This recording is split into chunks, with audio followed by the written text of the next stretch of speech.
اب خاص طور پر اس نیکی کی بحث میں جس ربط اور ترتیب کے ساتھ یہ بات آ رہی ہے اس کو سمجھیے۔ در حقیقت یہ معاملات جو ہیں انسان کے، بین الانسانی معاملات، یہ در حقیقت اس کا تذکرہ ہے۔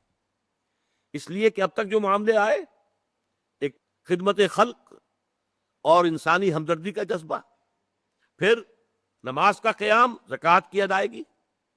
اب جو یہاں آ رہا ہے یہ معاملات ہیں بین الانسانی معاملات۔ معاملہ کہتے ہیں جو دو افراد کے مابین کوئی بات ہو رہی ہو، عمل سے معاملہ، جوہد سے مجاہدہ، قتل سے مقاتلہ۔ تو جب دو فریقوں کے درمیان جوہد ہوگی، جوہد کا جوہد سے ٹکراؤ ہوگا، تو وہ مجاہدہ بن جاتا ہے۔ جب دو فریق ایک دوسرے کو قتل کرنے کے درپے ہے، یہ مقاتلہ ہے۔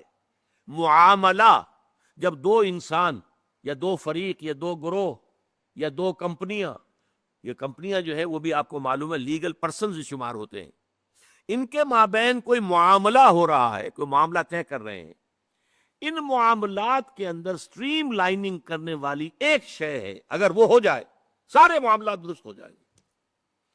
اب آپ کو معلوم ہے ایفاء عہد کا جذبہ پیدا ہو جائے۔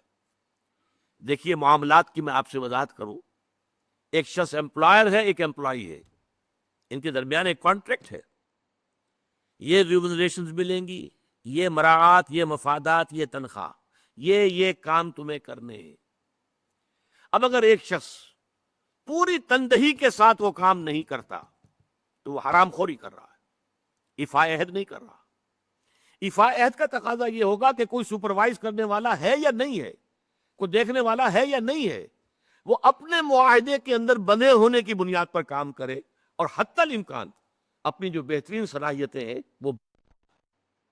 اسی طرح چھوٹا سا معاملہ ہے، آپ نے ایک شخص کو مزدور کے طور پر رکھا ہے، شام کو 100 روپے آپ نے دینے ہیں، ایک معاہدہ ہے، طے ہو گیا۔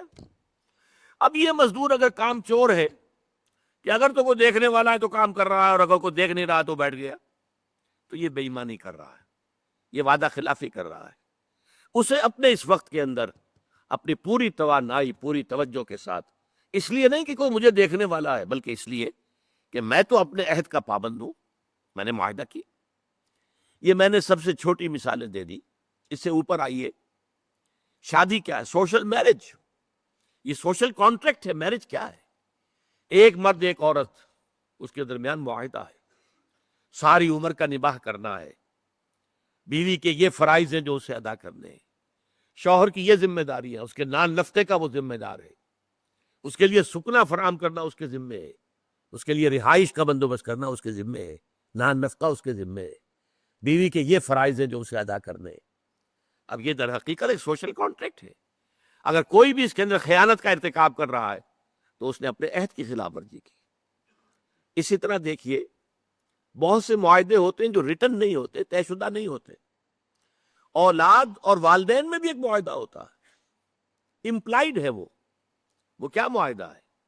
والدین اپنی جوانی میں اپنے آپ کو انویسٹ کرتے ہیں اپنی اولاد میں، ان کی تعلیم ہے، ان کی تربیت ہے، ان کو کھلانا ہے، ان کو پلانا ہے، ان کے لیے کپڑے کا بندوبست ہے، وہ اپنی ساری توانائیاں جو ہے لگا رہے ہیں ان کو پالنے پوسنے میں۔ اور اس کے اندر امپلائڈ کانٹریکٹ ہے کہ جب یہ بوڑھے ہو جائیں گے، وہ جوان ہو جائیں گے، تو اب ان کو لک آفٹر کریں گے، ان کی خدمت کریں گے، ان کی سیوا کریں گے، ان کے ساتھ حسن سلوک کے ساتھ پیش آئیں گے۔ یہ کانٹریکٹ ہے، چاہے یہ لکھا ہوا نہ ہو، امپلائڈ کانٹریکٹ ہے۔ بہرحال پوری انسانی زندگی کا اگر آپ تجزیہ کریں گے تو معاہدات کے گرد گھومتی ہے۔